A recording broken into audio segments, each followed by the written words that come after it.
Where are we again? This is a true story. This definitely really happened. True story time. One day, the devil was flying above Munich. Moral of the story is, don't trust Nazis.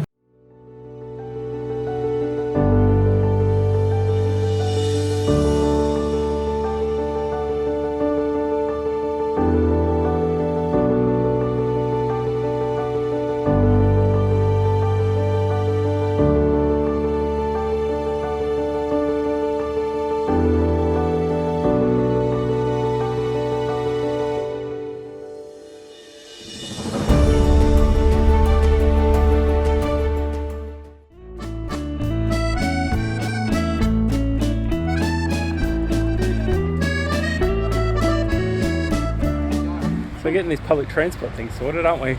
Trying to. Hopefully we make it in time. Off to our, what are they called? Walking tour. No, but we have, because when we first got here, we went across the road and then found this other thing here, the subway.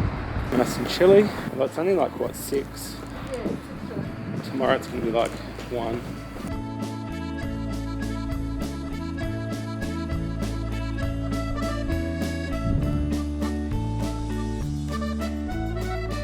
It's not as many people during the day. No. This is Brett. He's our walking tour guide for a few hours. Walking tours are an awesome way to get your bearings in a new city, and they usually do them for free. You just have to find a good one and make sure you tip them at the end. This place that I met you in here, this place here is called Marienplatz. You're going to hear this Platz word pretty much tacked onto the end of everywhere I take you throughout the day. This just means square. I really just like to think of this square as like the selfie capital of the city. Usually everybody comes here and takes a really awesome selfie with this enormous building over here known as the New Town Hall.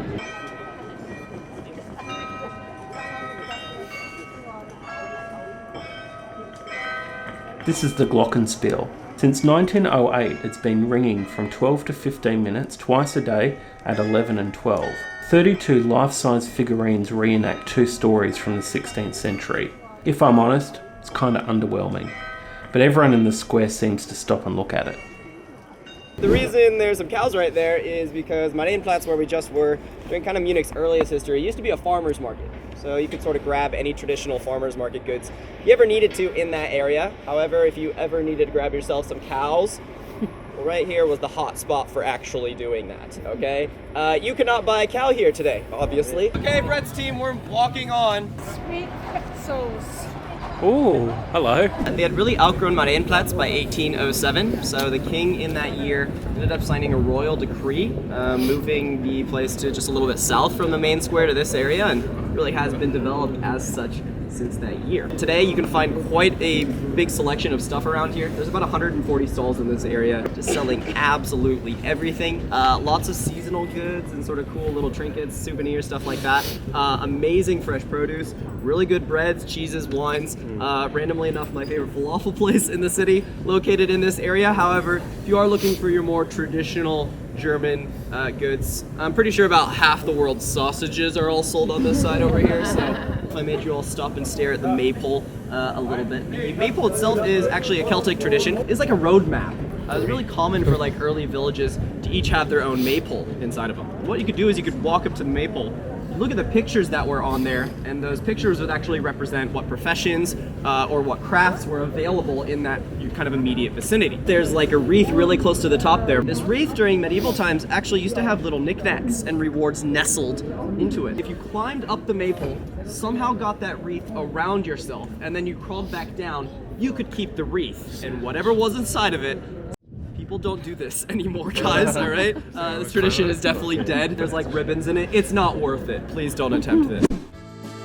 The Hofbrauhaus was built in 1589 and is the most famous beer hall in the city.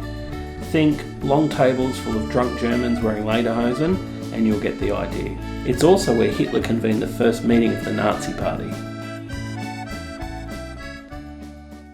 I think the most famous story of any celebrity that's probably gone through here has to be that of John F. Kennedy. When he came into this place as a very young, very dumb college kid, and he very famously tried to steal a Mosskrug from this place, okay? Now, if you do not know what a Mosskrug is, it's just that enormous monster of a glass that everyone drinks beer out of here. A few famous guests have been through here as well too. One of the earliest was Mozart, actually. Mozart used to live really like a 5-minute walk from this place. And Mozart literally came into this place, throw a few back, then he would walk home and begin composing, okay? This is a true story. This definitely really happened. True story time. One day, the devil was flying above Munich, and he looked down and he saw construction happening below him. And the architect says, well, we're trying to build a church. And I don't actually have all the money I need to hire all the laborers it will take to construct this church in any sort of short time period. He says, I'll tell you what, I will give you the money you need. However, in exchange for this financial support, you must build me a dark church. That's not a true story. This church was not financed by Satan. The church was built in 20 years' time. So they would have began construction in 1468, finished it in 1488. Now, if you consider the time period, the fact that they were using bricks to construct it, and just a massive scale, that's really impressive. Now, apart from the actual church itself, there are also the very famous and identifiable onion towers. That is the highest point within the Altstadt of Munich, and you are not legally allowed to build anything that goes higher. First German Brauhaus. German food. It's bloody good though. No. But you're going to lose your sausage. Oh, it's It's a bit cold. Tomorrow it's going to be fucking 0. Pretty here. Well, as long as you're actually rugged up, it's not too bad. You've got a hat on. It's covering your ears. I've got a beanie. I just couldn't be bothered putting it on. Whose idea was the tourist group? It was your idea, and my nose is so bloody cold. So what time was it? Like 4 o'clock? Yeah. And everything's closed. Like you can't really. It's not like we can go to any museums or anything. So we're gonna go home. I decided we'd walk a half hour to take in the sights, and we'll get ready for tomorrow. Now, it's strange getting used to holding a camera in front of you in public while people look at you. It's also weird, you're just walking around and you just turn a corner and there's these old, really pretty lit buildings. This one right here. I've come to get some sugar. Everything's in German. No sugar.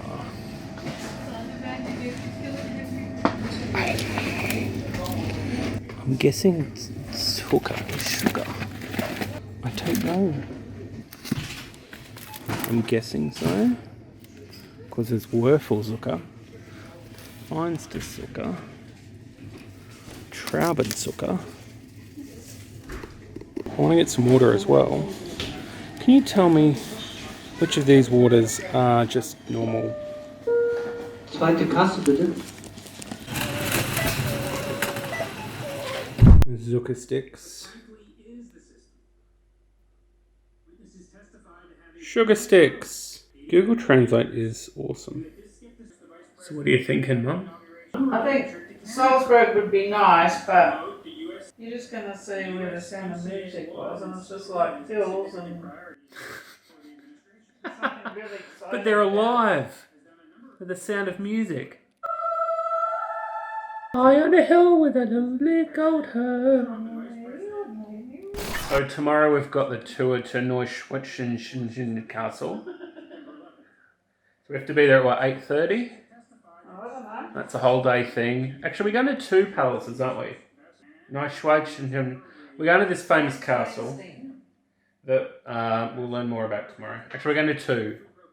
Just say the Cinderella Castle. Sleeping Beauty. No, Cinderella. No, Sleeping Beauty. No, they said Cinderella didn't live in a castle. She was poor. Remember? Oh, I know that, but they call it the Cinderella. No, they call it Sleeping Beauty Castle. Google it. Google it. Ha! Ha! While creating Sleeping Beauty, Sleeping Beauty.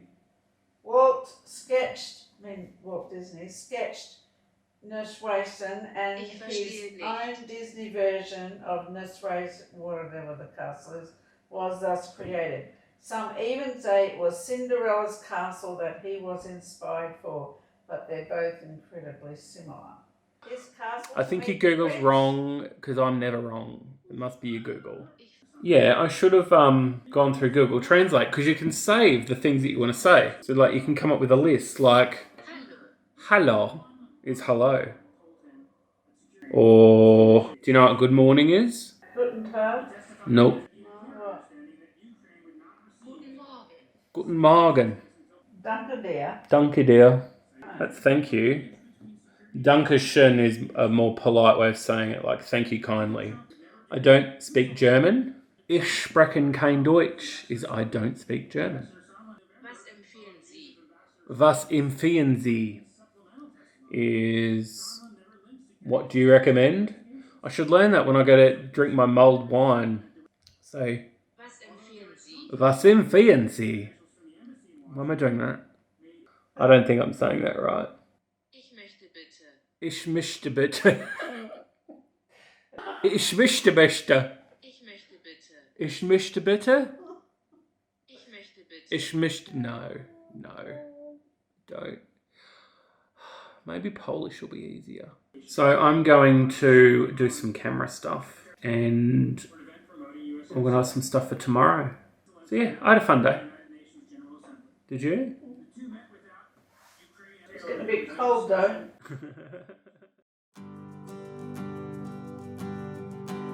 So we're on a tour of, where are we? Lindenhof. Lindenhof. There's like 1,000 Australians here. And it's snowing. Neuschwanstein. Neuschwanstein. Neuschwanstein. Neuschwanstein. Look at you. Are you sore? No, it's alright, it's just breathing. It's just breathing. Oh, Mum. I know. Maybe you should have taken the horse and carriage up. I have serious concerns about this old duck though. Can you see her? No. So, because Mum walks slow, I ended up having to do the tour by myself. I'll just jog down this steep ass road and hope that Mum makes it to the bus.